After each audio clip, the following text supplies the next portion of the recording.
Perfect tense. Perfect tense indicates about the actions already completed at the present time, in the past or will be completed in the future. Perfect tense हमें दर्शाता है उन actions के बारे में जो ख़त्म हो चुके हैं, ऑलरेडी कंप्लीटेड हैं, प्रेजेंट टाइम में ख़त्म हो चुके हैं, पास्ट में ख़त्म हो चुके थे या फ्यूचर में कंप्लीट हो चुके होंगे.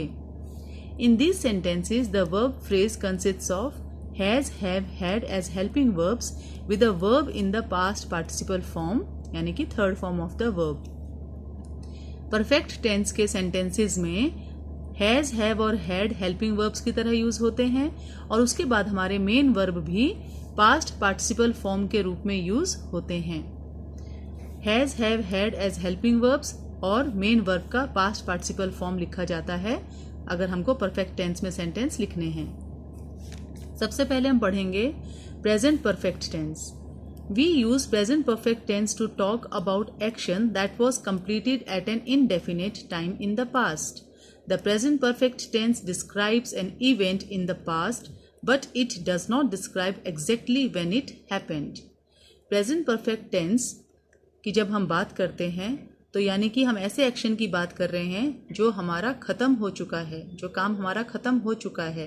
प्रेजेंट में अगर हम काम की सिचुएशन देखें तो प्रेजेंट में हमारा काम वो ओवर हो चुका है.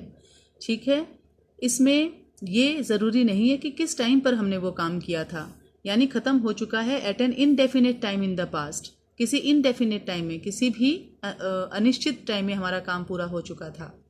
फॉर एग्ज़ाम्पल, अगर हम आपको होमवर्क देते हैं और अगले दिन आप आकर बताते हैं कि आपने होमवर्क कर लिया है, तो आप क्या बोलते हो? I have done my homework. मैंने होमवर्क कर लिया है, मेरा होमवर्क हो चुका है. प्रेजेंट में आप यही बोलोगे. ये फ़र्क नहीं पड़ता कि वो आपने होमवर्क कब ख़त्म किया था. उसको करने का काम आपने रात को किया था या दोपहर को किया था या स्कूल से जाते ही कर लिया था. नहीं, आप प्रेजेंट में देखेंगे तो आपका काम ख़त्म हो चुका होता है उस समय. इसको कैसे लिखते हैं? सब्जेक्ट, फिर हम हैज़ या हैव हेल्पिंग वर्ब की तरह यूज़ करते हैं.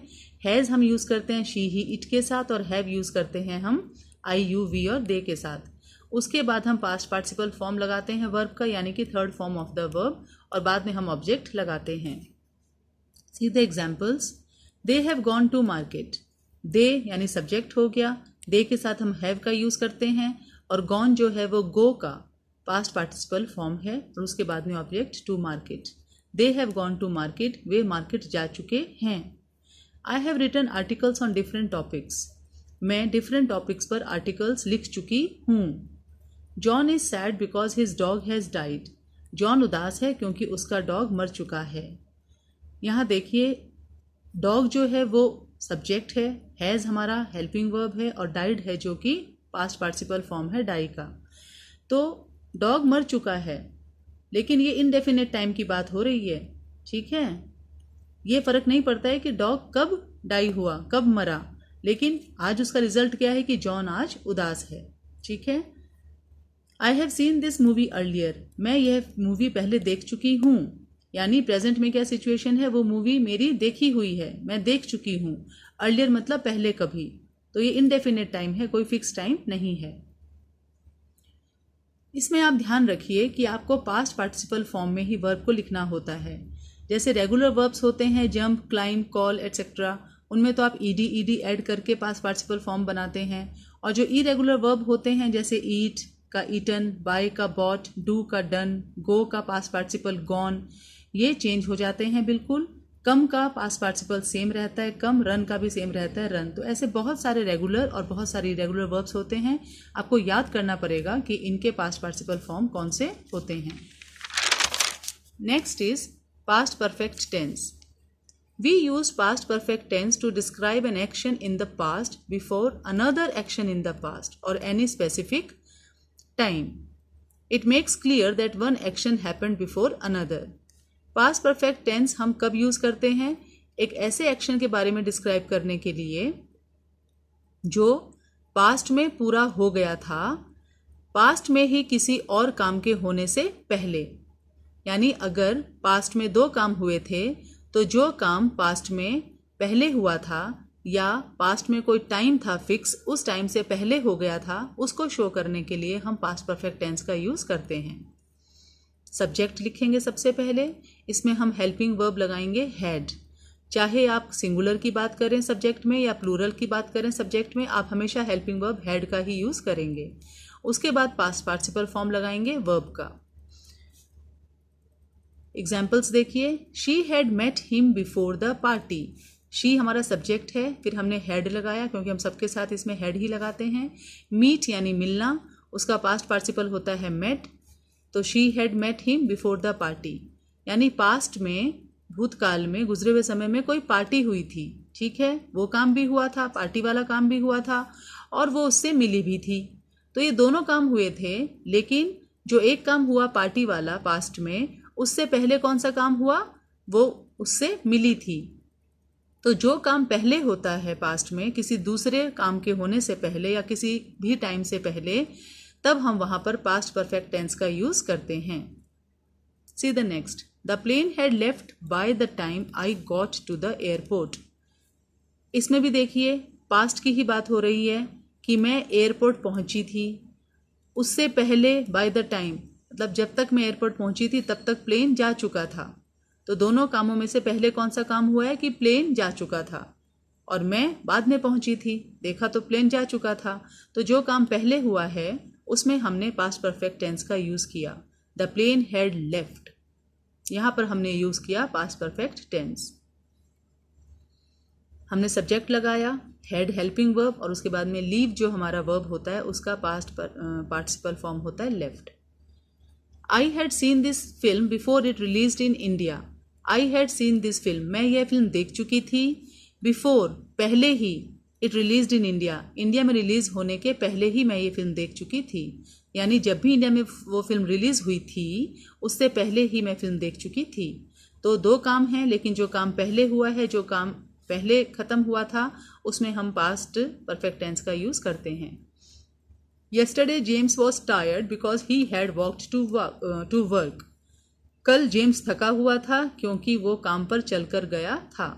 तो पहले क्या काम हुआ, वो चलकर गया था ना, तो फिर बाद में इसलिए वो थक गया था। तो इसमें हमने जो काम पहले हुआ उसमें पास्ट परफेक्ट टेंस का यूज किया। That means past perfect tense is used to make it clear that one event happened before another event in the past. Past perfect tense हमें दिखाता है कि कोई इवेंट जो है पास्ट में पूरा हुआ था, पास्ट में ही किसी और इवेंट से पहले। It does not matter which event is mentioned first. इस चीज़ का कोई फर्क नहीं पड़ता, नो मैटर कि पहले कौन सा इवेंट हुआ है और यहाँ किस तरह से उसको सेंटेंस में मेंशन किया गया है। जो काम पहले हुआ था वो पहले ही लिखेंगे, जो बाद में हुआ था वो बाद में ही लिखेंगे, ये करना ज़रूरी नहीं है। The tense makes it clear which one happened first. जो टेंस है हमारा, यानी जो हमारा पास्ट परफेक्ट टेंस हैड का यूज़ करके और पास्ट पार्टिसिपल को यूज़ करके जो सेंटेंस हमने लिखा होगा, वही सेंटेंस हमें बता देगा कि ये काम ही पहले हुआ था, चाहे आपने उसको कहीं पर भी सेंटेंस में मेंशन कर रखा हो। जैसे जेम्स वॉज टायर्ड, ये हमने पहले लिख रखा है, और he had walked to work, ये हमने बाद में मेंशन कर रखा है। तो भी आप कंफ्यूज नहीं होंगे कि टायर्ड पहले हुआ था या काम पर पहले पहुंचा था। आप पास्ट परफेक्ट टेंस का जहां यूज होता है हैड का और पास्ट पार्टिसिपल का, उसी से समझ जाएंगे, इस टेंस से ही समझ जाएंगे कि ये वाला काम पहले हुआ था। नेक्स्ट है future perfect tense. Future perfect tense is used to express an action or activity that will be completed by another event in the future or by another time in the future. Future perfect tense हमें कब काम में लेना होता है, जब हमें कोई ऐसा एक्शन बताना हो, किसी ऐसी एक्टिविटी के बारे में बताना हो जो फ्यूचर में पूरी हो चुकी होगी, काम फ्यूचर में पूरा हो चुका होगा, फ्यूचर में ही होने वाले किसी और काम से पहले या फ्यूचर में ही आने वाले किसी और स्पेसिफिक टाइम से पहले। इसमें भी हम सब्जेक्ट लिखेंगे, उसके बाद इसमें ध्यान रखेंगे आप विल हैव का यूज़ करेंगे, चाहे हमारा सब्जेक्ट सिंगुलर हो या प्लूरल हो, कुछ भी हो, I, you, we, they, he, she, it, सबके साथ हम विल हैव का यूज़ करेंगे। उसके बाद हम वही past participle form of the verb यानी third form of the verb लगाएंगे। For example, I will have eaten dinner before I see you tonight. I will have eaten dinner, subject लगाया I, will have हम सबके साथ ही लगाएंगे। Eaten जो है वो ईट का पास्ट पार्टिसिपल फॉर्म है। ये आपको सारे याद करने पड़ेंगे, रेगुलर वर्ब्स के और इरेगुलर वर्ब्स के, सभी तरह के वर्ब्स के आपको पास्ट पार्टिसिपल फॉर्म्स याद होने चाहिए। ईट का होता है eaten. I will have eaten dinner before I see you tonight. मैं डिनर कर चुकी होंगी, मैं डिनर खा चुकी होंगी पहले, before I see you tonight, तुमसे मिलने से पहले मैं डिनर खा चुकी होंगी। तो यानी टुनाइट मतलब रात जो आने वाली है, उस रात को जब वो उसको मिलेगा उससे पहले वो मैं डिनर कर चुकी होंगी। तो दो काम हैं, मिलने का भी और डिनर करने का भी। तो पहले कौन सा काम खत्म हो चुका होगा? मिलने से पहले डिनर खत्म हो चुका होगा। तो जो काम पहले हुआ है फ्यूचर में, दूसरे काम फ्यूचर में होने वाले से पहले, उसमें हम यूज करते हैं future perfect tense. See the next. By the time she graduates, she will have learned English. Future perfect tenses में हम by the time इस तरह के फ्रेजेस का यूज करते हैं। By the time she graduates, जब तक वो ग्रेजुएशन करेगी, जब तक वो ग्रेजुएट होगी, she will have learned English, वो इंग्लिश सीख चुकी होगी। तो यानी कि ग्रेजुएट होगी उससे पहले ही वो इंग्लिश उसको अच्छे से सीख चुकी होगी। तो पहले कौन सा काम हुआ? इंग्लिश सीखने का। ग्रेजुएशन भी फ्यूचर में ही होगी और इंग्लिश सीखने का काम भी फ्यूचर की ही बात हो रही है, लेकिन जो काम पहले होगा उसमें हमने फ्यूचर परफेक्ट टेंस का यूज किया। They will have sung different kinds of songs before we join them. They subject, फिर हमने विल हैव यूज किया, फिर सिंग का हमने यूज किया past participle form sung. They will have sung different kinds of songs before we join them. तो इसमें दो काम हैं, एक तो हम उनको ज्वाइन करेंगे और एक वो गाने गा चुके होंगे। तो यहाँ बिफोर लिखा है, मतलब हमारे ज्वाइन करने से पहले, जब हम उनको फ्यूचर में ज्वाइन करेंगे उससे पहले ही वो गाने गा चुके होंगे। तो जो काम फ्यूचर में किसी फ्यूचर में होने वाले और दूसरे काम से पहले हो चुका होगा उसमें हम यूज करेंगे future perfect tense. She will have completed her revision by the end of this week. इस वीक के एंड तक वो अपना रिविजन का काम पूरा कर चुकी होगी। तो वीक का एंड तो अभी आएगा फ्यूचर में और वो अपना रिविजन वर्क भी पूरा कर चुकी होगी। तो ऐसे सेंटेंसेस में जैसे बाय द एंड ऑफ या बाय द टाइम, इस तरह के फ्रेजेस यूज होते हैं। She will have completed her revision, वो अपना रिविजन कंप्लीट कर चुकी होगी इस वीक के एंड तक। तो जो आने वाले टाइम से पहले वाला काम हो रहा है उसको हम फ्यूचर परफेक्ट टेंस में यूज करते हैं। Future perfect refers to an action that will happen before another action in the future. ये हम समझ चुके हैं एग्जाम्पल्स देके कि फ्यूचर परफेक्ट टेंस हमें ऐसे एक्शन के बारे में बता रहा है जो फ्यूचर में होगा, खत्म हो चुका होगा फ्यूचर में किसी और एक्शन से पहले। तो I hope you all have understood all the perfect tenses.